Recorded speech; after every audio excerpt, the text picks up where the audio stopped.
Well, Campbell, we've just had our rest week. We're now coming up towards the end of this first block of Red Bull games and some White Bull, and the T20 Blast is now coming into view. How would you assess this first block of the season? Look, it's been tough. I'm not denying that. We've played some good cricket. We've played some not so good cricket.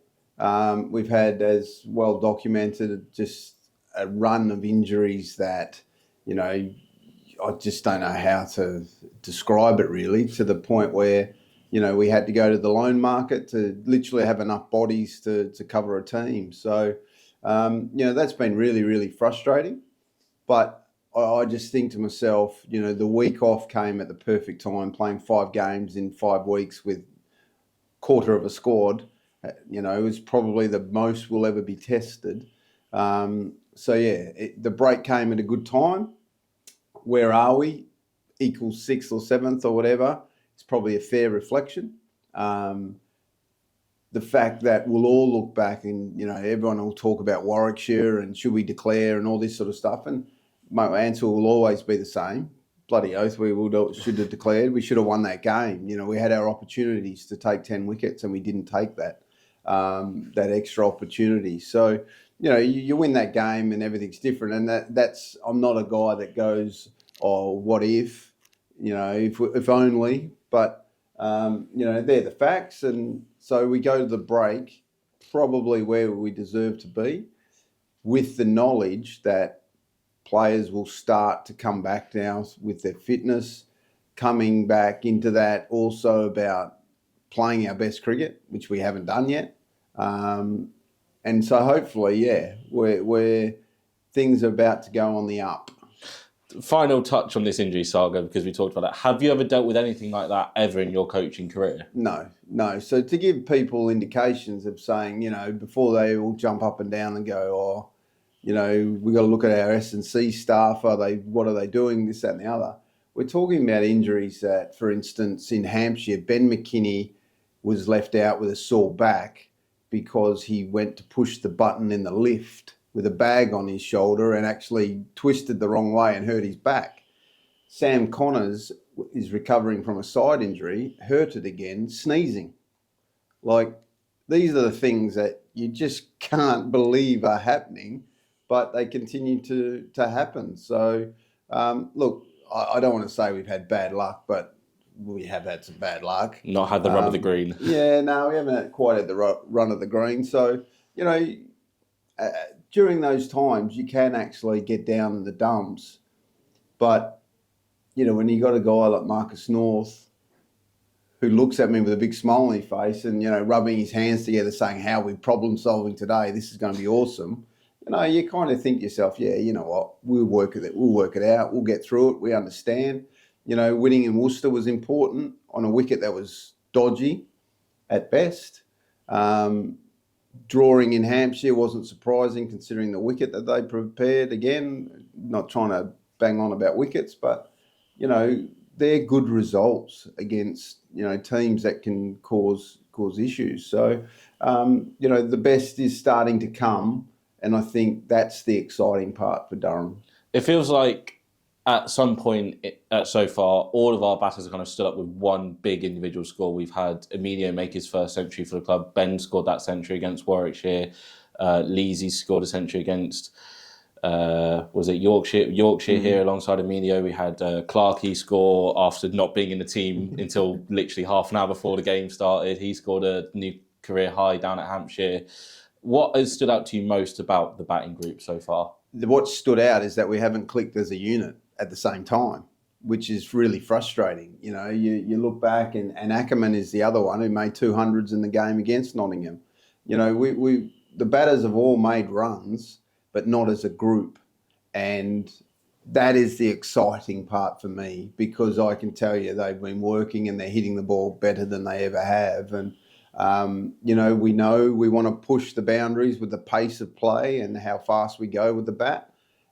But you've got to be informed to do that. And you've got to be going all in a group, because, as soon as you start to worry a bit about your own form, you start to look in the mirror or look in the rear vision mirror about people around you, then it can be a bit nervy. And, we don't ever want to bat like that. We want to go out there with freedom, which hopefully our environment creates. So, look, I think that, that is what has stood out, is literally the fact that we haven't batted well together, and hopefully Friday is the day. Onto the bowling side of things, kind of the two that have been synonymous since you came over and took charge have been Ben Raine and Matthew Potts. Unfortunately, now the victim of our own success in a way, with Pottsy being so good and us producing so many quality players, is that they do get called away. We are now seeing that with Pottsy, and that potentially we might not see him again this season. But you're the positive one. You like to look at these opportunities. We brought in Cody Youssef on loan, who's done really well so far.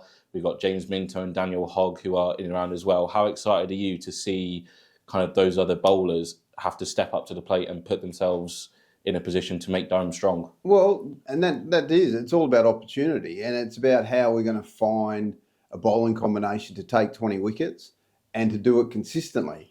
Now, I don't think we've had the same bowling attack 2 weeks in a row, and that's the cold hard facts because of the list of injuries that we've had.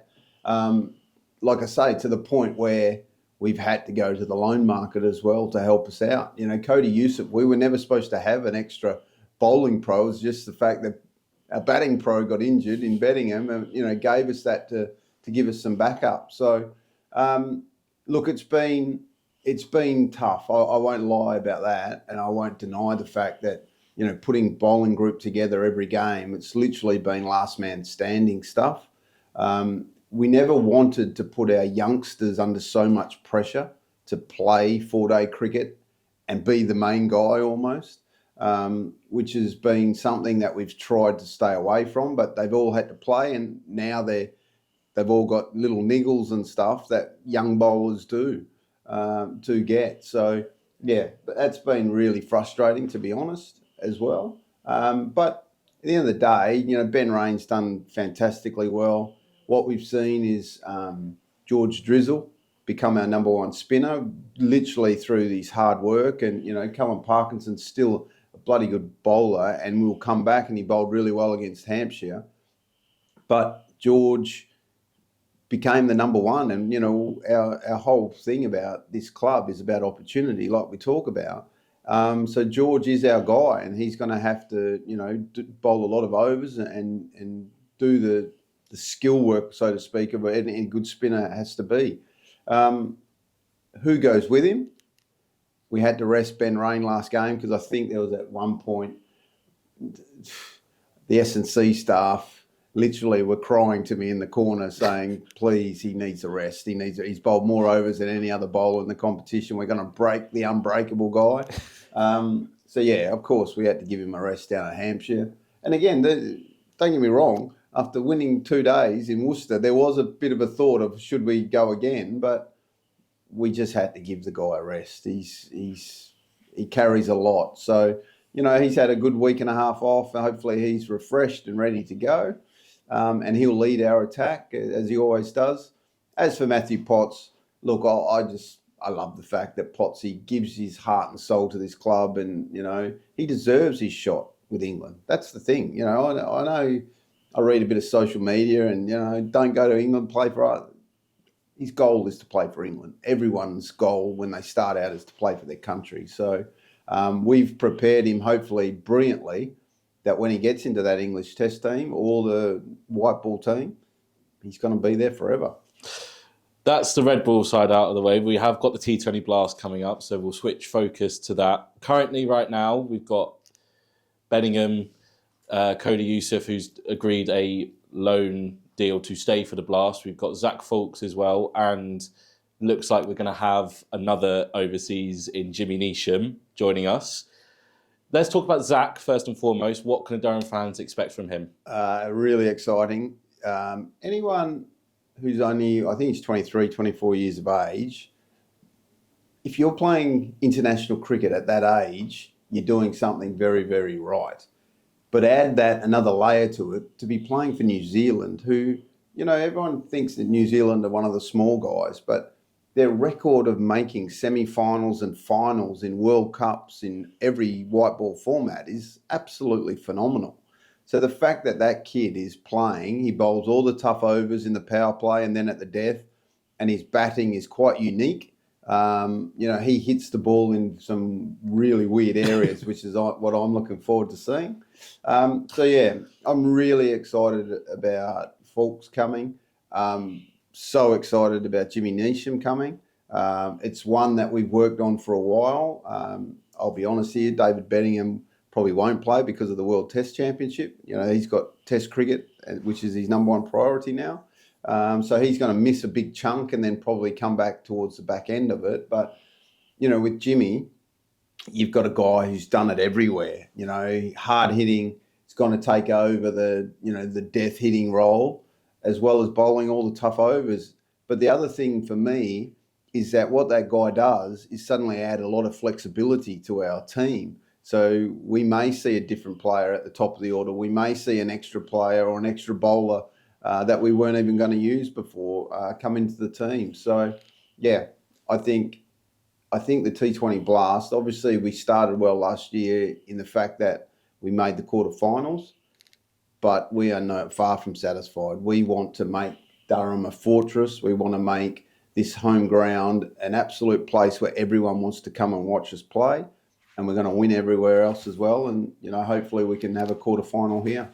You went with a out-the-box approach last year, and you kind of mentioned it. We had this sort of chat last year about you're going to have to think about reinventing how Durham played T20 cricket. You went with two spinners in Nathan Souter and Callum Parkinson, both of them obviously still around for this year. It was very successful. I think Souts led us in wicket taking, and Parky was up there as well.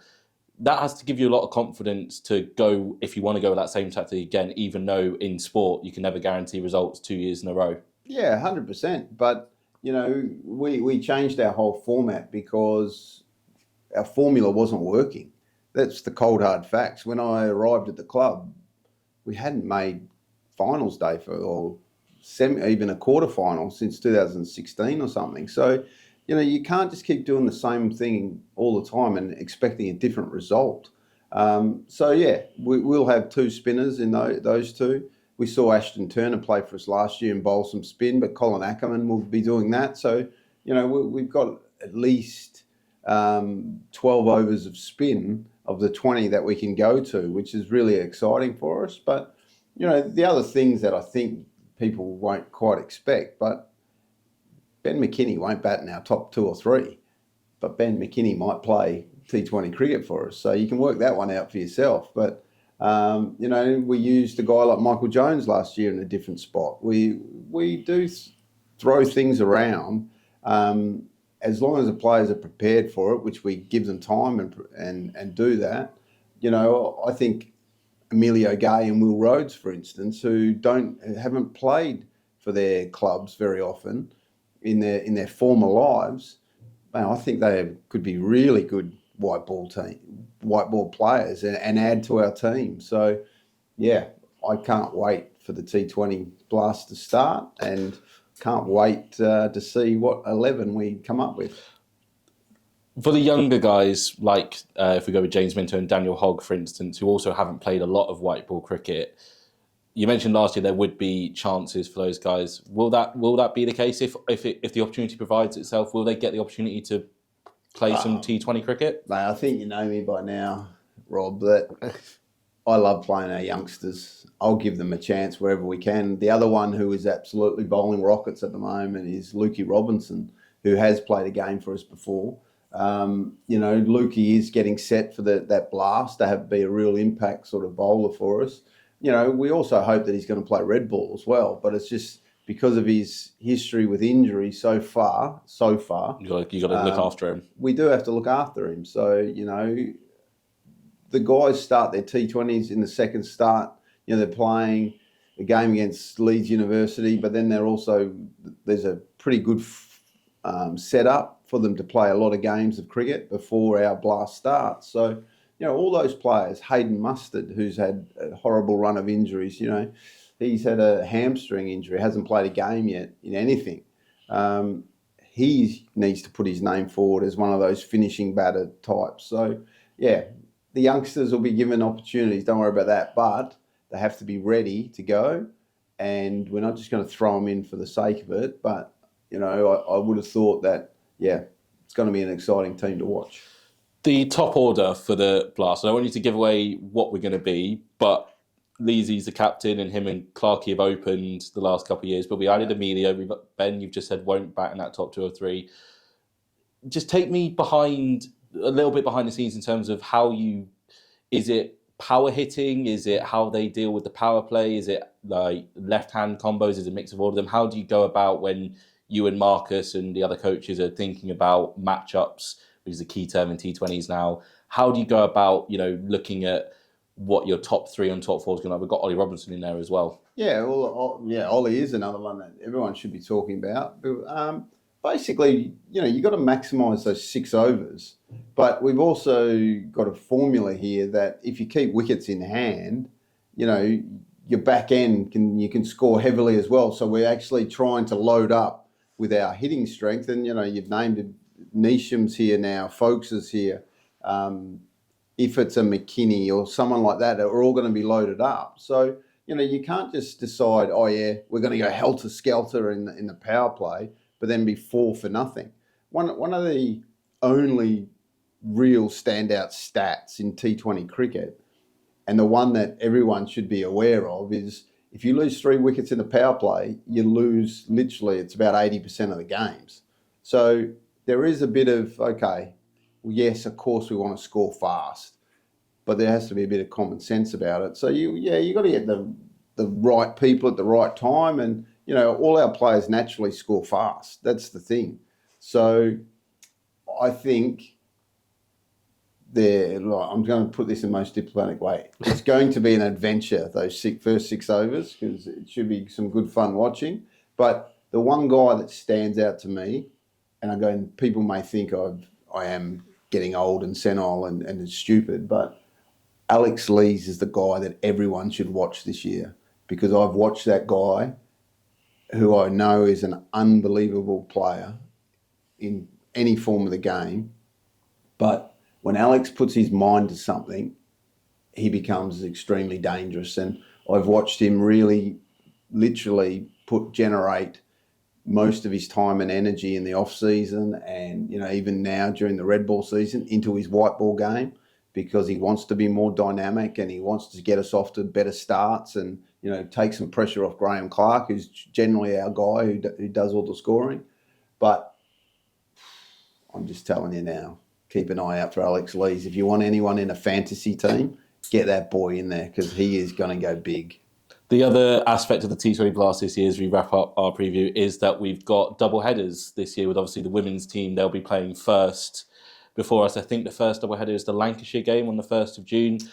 This club has done really well in terms of integrating both sides. How excited are you that the men will get to see the women play first of all, then the women will be able to see the men, and just have that kind of the ultimate coming together of Durham cricket? Because right now we haven't been able to have that with the women playing the Metrobank One Day Cup. So how excited are you to have kind of Durham be one club on those T20 nights? I think as a club, everyone talks about us being 30 years old and 30 odd years old or whatever. But I think that we have literally just woken up to the new world of what we are as a club. And that is one, we say it all the time, one Durham, one club. And to have the women's team here is so exciting. We've enjoyed, training with them in the pre-season and chatting and doing some social functions and stuff. I know the guys are watching on the live streams and all that, cheering their teams on. So, the fact that we'll be playing together, and what, oppositions won't realise is that we're keeping our change room. So the away and the home will both be Durham's change rooms for the day. So we'll be right next door to each other for the whole day, which, adds another element of the being part of it together. It's going to be fantastic. There's going to be extra people coming to watch who've not watched the men's play before, because they want to see the women's play. And that's awesome. That's, you talk about that in the 100, that's what's happening. So I think it's going to be a great day out for anyone to come and watch cricket here at Durham, because the ladies will put on a great show, and so will we.